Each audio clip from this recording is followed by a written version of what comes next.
des erreurs de la part des CM, pour moi, c'est de croire que tu peux être graphiste, monteur, créateur de contenu, motion design. En soi, c'est pas mauvais parce que c'est des compétences. C'est complémentaire. C'est complémentaire. Ouais. Mais je pense quand même, faut quand même rester dans son truc de base, je suis CM. Par exemple, moi, quand je croise, par exemple, des gens avec qui je travaille généralement, moi, je dis toujours, de base, moi, je suis community manager. OK. Maintenant, les compétences qui viennent autour du community management, je me dois de les maîtriser. Mais ça ne fait pas de moi un graphiste ou un créateur de contenu. Bon, c'est pas que je suis pas d'accord, mais je suis pas totalement d'accord. OK. Moi, je pense comme toi, oui, mais je pense que on peut associer un peu tout ça et dire qu'on est graphiste, etc., etc., etc. Par contre, il faut se faire payer pour ça. Moi, ce que j'ai remarqué au Congo, c'est que la majorité du temps, les gens prennent des CM qui sont à la fois graphistes, monteurs, etc., etc., mais leur payent le coût d'une seule compétence, par exemple le CM. Tu vois, si par exemple un CM est payé dans l'entreprise 300 000, on va donner un montant comme ça, 300 000, mais que tu es et graphiste et monteur de la même boîte, bah on va continuer à te payer 300 000. Et moi, je pense que c'est vraiment une erreur qu'il faut vraiment pas accepter.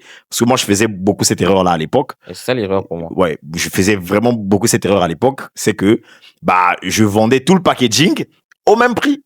Non. C'est-à-dire que c'est au prix de CM, quoi. C'est-à-dire que, et ça, j'ai fini par comprendre plus tard que, vas-y, non. Tant mieux qu'on te paye. S'il faut te payer le coût de prestation de 3 personnes, bah, qu'on te paye le coût de prestation de 3 personnes. Sinon, tu dis, bah, écoute, moi, je garde ma ligne de CM, et puis le reste, bah, vous prenez quelqu'un d'autre pour faire. C'est ça. Après, bon, faut comprendre, hein, au Congo, le métier, il est quand même, il y a de ceux qui ont quand même la vision, qui considèrent quand même ce qu'on fait. Ouais. Et après, il y en a qui pensent que c'est juste, OK, on prend la photo et on poste. Ouais, j'avoue. Donc, c'est un peu ça. Donc, du coup, les gens sont obligés de tout le temps mélanger toutes les compétences. Et ça fait que parfois, bon, tu es CM, tu es créateur de contenu, mais tu reçois la paye d'un CM. Ouais.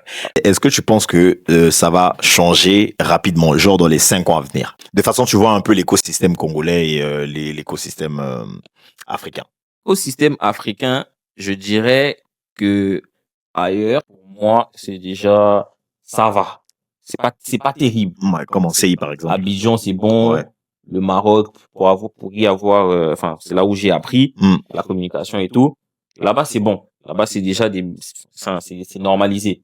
Et en plus, il y a beaucoup de structures qui connaissent vraiment l'importance des réseaux sociaux. OK. L'importance d'être sur les réseaux sociaux, de créer du contenu, et, de sponsoriser. Pour des business là-bas, c'est des réflexes assez naturels. Comparé à ici, où pour le moment, en vrai, on considère plus comme un coût que comme un réel investissement. Pourquoi? Parce que tu penses que c'est encore nouveau dans la tête des gens, ou parce que les gens ont l'impression que, étant donné que c'est relié aux réseaux sociaux et que les réseaux sociaux, certains y vont pour se distraire, donc du coup ils n'ont pas un peu la conscience de c'est vraiment un taf. Pour moi, ils minimisent encore. Okay. Pour moi, ils minimisent encore la chose. Pour moi, je trouve que il faut encore des exemples pour que les gens se disent, ah ouais, donc si j'ai un CM, c'est à ça que mon truc peut ressembler.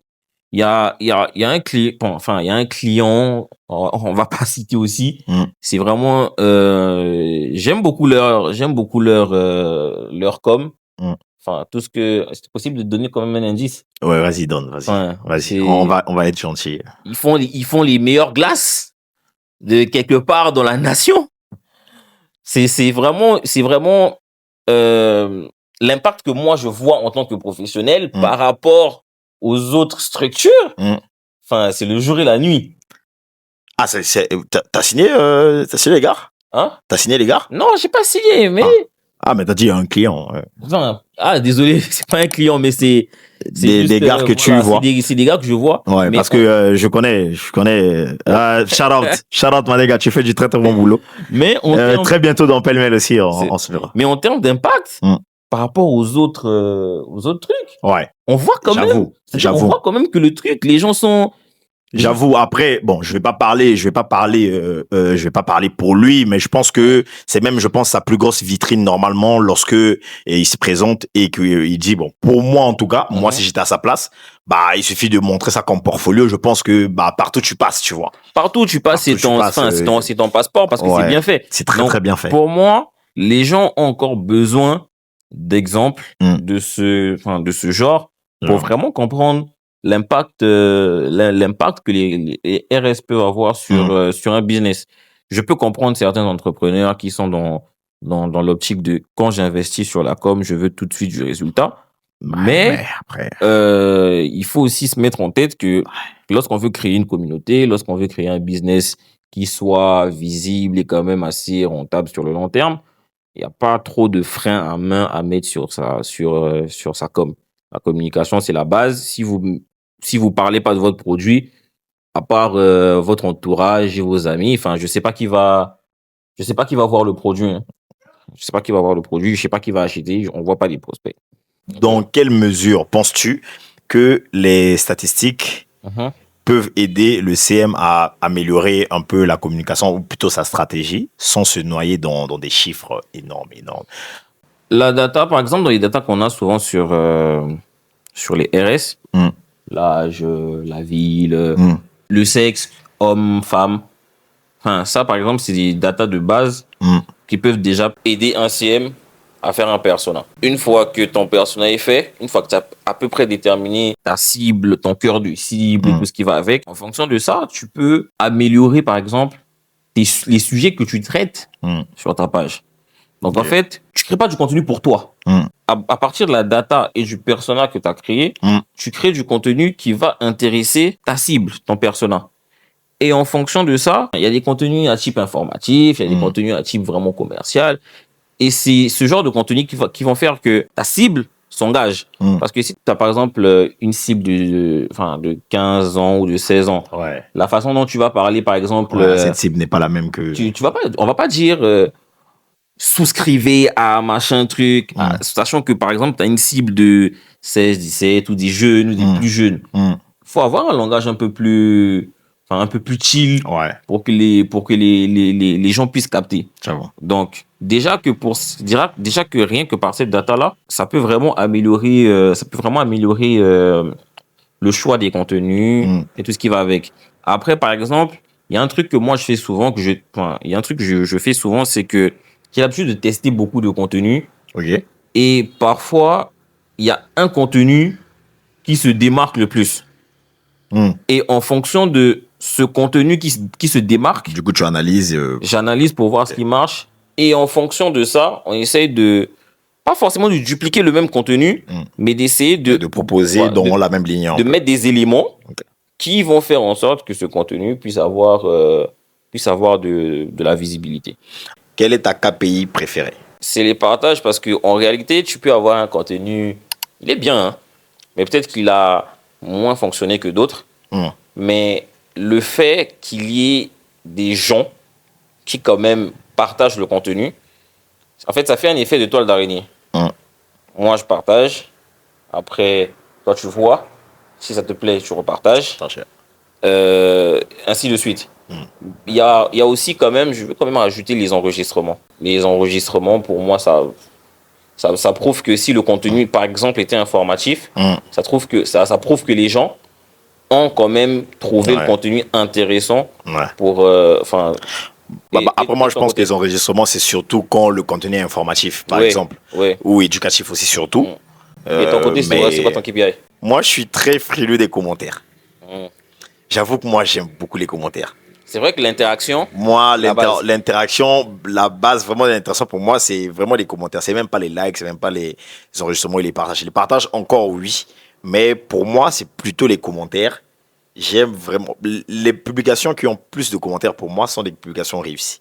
Pourquoi? Parce qu'on a réussi à pousser la personne à prendre la peine d'écrire. Tu vois, il a pris ce petit temps pour écrire. Ça, c'est pas facile. C'est-à-dire que la personne peut rigoler derrière son écran. Tu as un truc drôle, par exemple. La personne rigole derrière son écran. Elle peut partager aussi à quelqu'un pour que la personne rigole. Mais qu'elle prenne le temps, tu vois, d'écrire quand même en commentaire, c'est un peu chaud. Du coup, moi, la KPI préférée, je pense que c'est... C'est vrai que, en parlant de ça, c'est vrai que c'est très, très difficile d'avoir des commentaires du public congolais. La cible congolaise, c'est trop compliqué. C'est compliqué. C'est vraiment, c'est le truc le plus... Pour moi, c'est le truc le plus difficile. Ouais. Mais moi aussi, je dirais oui. Non, c'est dur. C'est quand même dur. Je dirais c'est le plus difficile. Après ça, c'est vrai que pour moi, le public congolais, il est très dans le divertissement. Ouais. Donc, par exemple, les trains de Tintin, machin. Ouais. Ça, c'est des trucs où le Congolais va répondre de ouf. Par rapport à, justement, ça, c'est une petite parenthèse par rapport au type de contenu qui ont tendance à fonctionner. Le contenu commercial, purement commercial, ici, c'est un flop. Ça fonctionne pas. Si tu vois un peu les mises à jour que Insta a fait, il y a souvent, je crois qu'il y a le CEO d'Instagram qui a l'habitude de faire des petites stories. Ouais. En fait, sur les contenus qui ont le plus de chances à aller en mode viralité, c'est le contenu funny, le drôle. C'est obligé. Le truc divertissant, comment ça s'appelle même? Après moi j'ai une explication toute simple à ça. C'est quoi? Les réseaux sociaux ne sont pas là pour vendre, frère. C'est pas des sites de je sais pas quoi. En gros, de base, les gens ils sont pour chiller. De base. Donc, c'est un peu normal que le contenu qui bang le plus, ce soit un contenu qui... Mais généralement, quand on est CM, en fait, quand on est CM et quand on a une entreprise, on a toujours parfois ce réflexe un peu vieillot d'avoir la formule, le truc, et on n'a pas tendance à adapter le contenu. C'est-à-dire, c'est un contenu commercial qui te vend un produit. Mais on le met en fait, c'est fun, quoi. T'es là, t'es en train de rigoler. Et ça, il y a que le CM, tu vois, qui peut penser à faire ça.